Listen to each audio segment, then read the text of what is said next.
बिस्मिल्लाहिर्रहमानिर्रहीम अस्सलाम वालेकुम। आज जो हमारा chemistry class 9th new book का जो टॉपिक है बल्कि चैप्टर जो न्यू स्टार्ट है वो चैप्टर 4 है, स्टाइकोमेट्री। तो इसका हम लोग स्टाइकोमेट्री स्टार्ट करेंगे आज चैप्टर 4 में। इसमें देखेंगे हम लोग के एलिमेंट्स के कंपाउंड्स के कैसे कैसे फार्मूला हम लोग असाइन करते हैं, और एटम्स की और मॉलिक्यूल्स की और कंपाउंड्स की जो है इनके मॉलिक्यूलर फार्मूला और इनके टाइप्स वगैरह देखेंगे।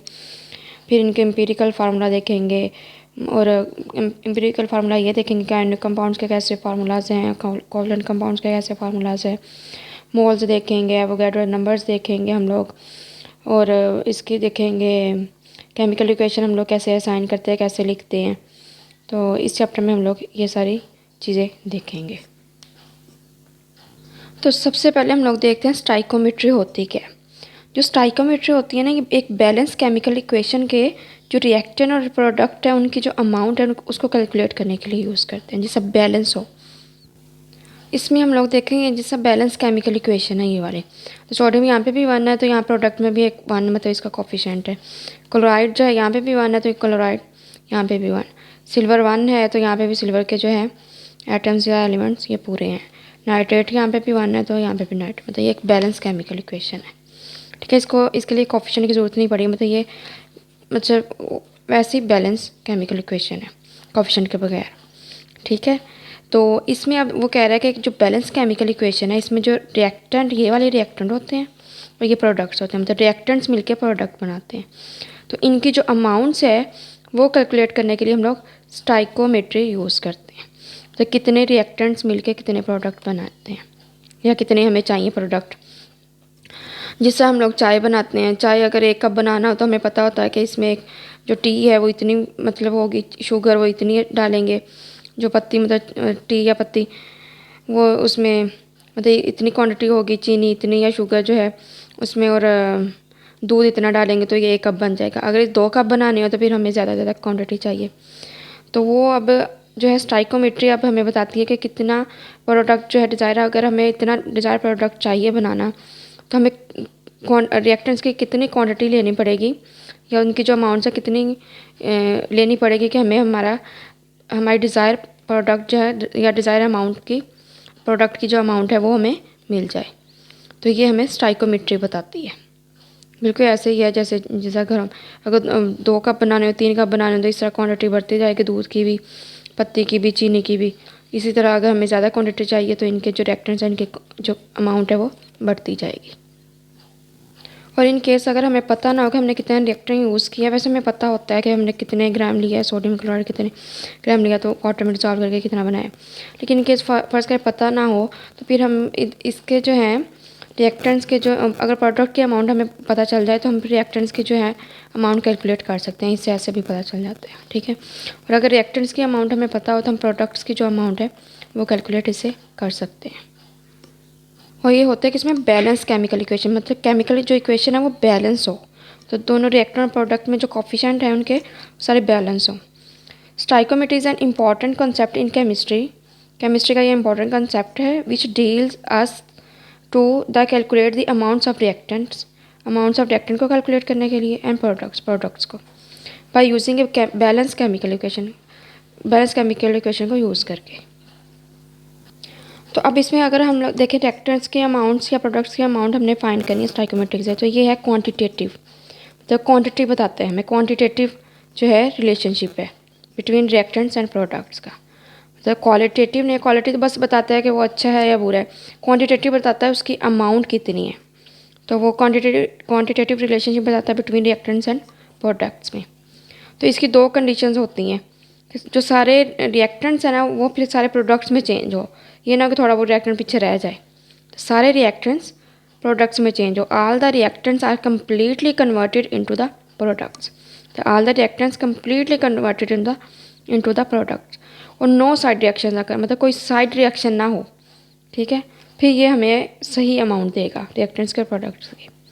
ठीक है, सारे के सारे रिएक्टेंट प्रोडक्ट में चेंज हो जाए और कोई साइड रिएक्शन ना हो, तो फिर ये स्टाइकोमेट्री जो है ये वेल एंड गुड है हमें कैलकुलेट करने के लिए अमाउंट रिएक्टेंट्स और प्रोडक्ट्स की। तो आगे ये किस लॉ पे बेस करती है, it's based on the law of conservation of mass, तो ये दो लाज पे, वैसे यहाँ पे एक ही बताया, वैसे दो लाज पे करती है। Law of conservation of math पे करती है और लॉ ऑफ डेफिनेट प्रपोर्शंस। तो ये दो लॉ पे करती है, क्या बेस करती है, law of conservation of math और लॉ ऑफ डेफिनेट प्रपोर्शन। तो ये दो लॉ से ओबे करते हैं, तो फिर ये जाके ये हमें स्टाइकोमेट्री प्रोडक्ट देती है, रिएक्टेंट प्रोडक्ट के अमाउंट देती है, तो क्वांटिटेटिव रिलेशनशिप बताती है। तो law of conservation of math क्या है, ये आप लोगों ने फिजिक्स में भी पढ़ा होगा, which states that matter can में नाइदर बी क्रिएटेड और नॉट बी डिस्ट्रॉयड। तो इसमें है मैटर जो है ना तो पैदा होता है ना डिस्ट्रॉय होता है। ये आगे भी ये भी है, but it can transform from one form to another form, मतलब एक फॉर्म से दूसरी फॉर्म में चेंज हो जाता है, जैसे रिएक्टेंट से प्रोडक्ट में चेंज हो जाता है। ये पूरी स्टेट इसकी ये है।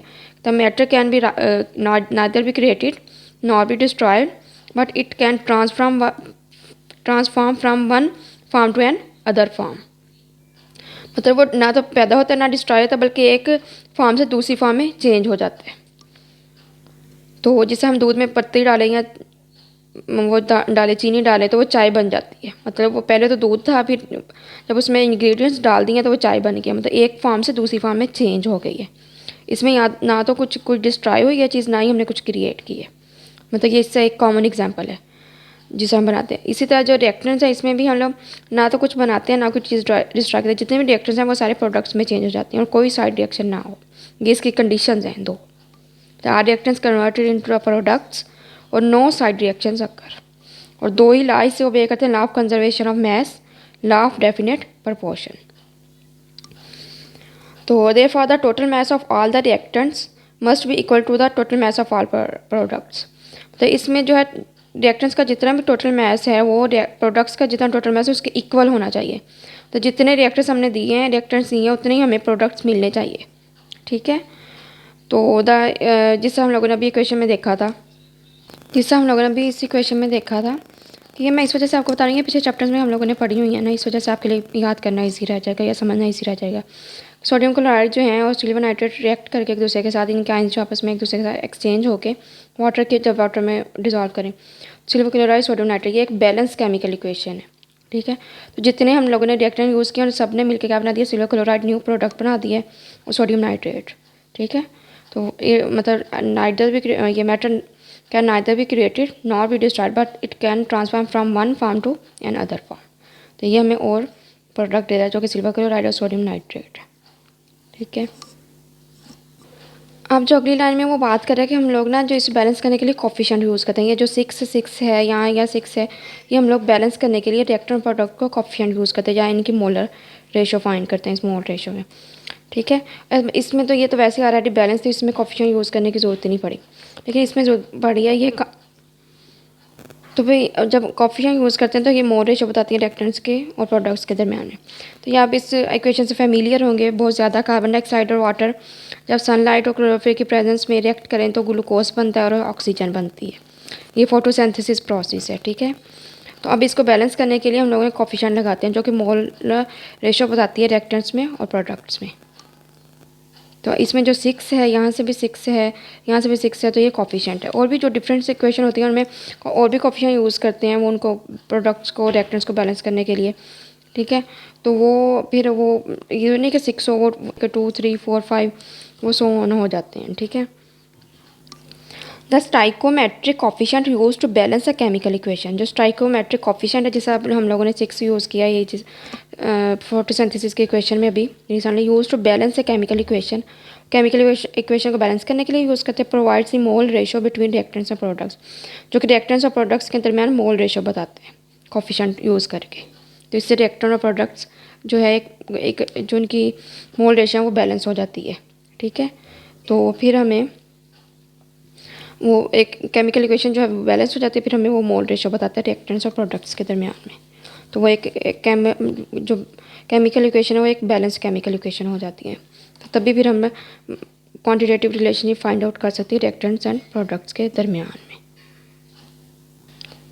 आज के लिए इतना ही। अगर कोई क्वेश्चन है आपका तो आप कमेंट सेक्शन में पूछ सकते हैं। मिलते हैं नेक्स्ट लेक्चर में एक नई वीडियो के साथ, एक नए टॉपिक के साथ। तब तक के लिए अल्लाह हाफिज़।